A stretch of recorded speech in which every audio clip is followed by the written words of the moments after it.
अज जी ज़बरदस्त अपडेट में दोस्तों तव्हां सभिनी पीरी प्यारनि खे ख़ुशि आमदीद। अॼु रिव्यू करण वारा आहियूं मेगा सोप सीरियल पंहिंचावेरी। जी हाँ दोस्तों, पंहिंचावेरी जी बेहतरीन अपडेट अची चुकी है जेका तव्हां सां शेयर करण वारा आहियूं।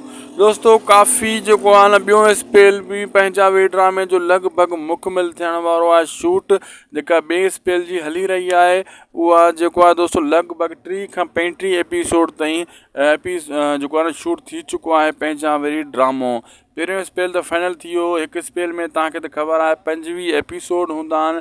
जेका ॿिए स्पेल जी शूटिंग हली रही आहे लॻभॻि 30 खां 35 ताईं टोटल पहिरें ऐं ॿिए सां गॾाए करे एपिसोड शूट थी चुका आहिनि। छो त ॿियों स्पेल जीअं फाइनल थींदो 50 ताईं एपिसोड फाइनल थींदा त पोइ ड्रामे जो टीज़र अची वेंदो। दोस्तों हाणे घणो वक़्तु न आहे इन में, तमामु जल्द इहो बि तव्हांजे आॾो टीज़र अचण वारो आहे पंहिंचावेरी जो।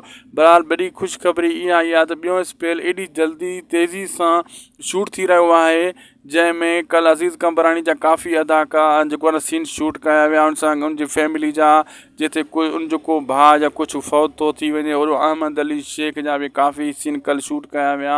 हाजन तीवणे, ज़ाहिद सिद्दीकी, सतार नोहाणी इन्हनि जा बि काफ़ी अहिड़ा सीन शूट कया विया जंहिंमें हिते अहमद अली शेख जो को अनोखो ऐं मतिलबु नओं चहिरो हिन पंहिंजावेरी ड्रामे में ॾेखारियो वियो आहे। नओं अंदाज़ में हू पंहिंजी जेको आहे न अदाकारी करे रहियो आहे।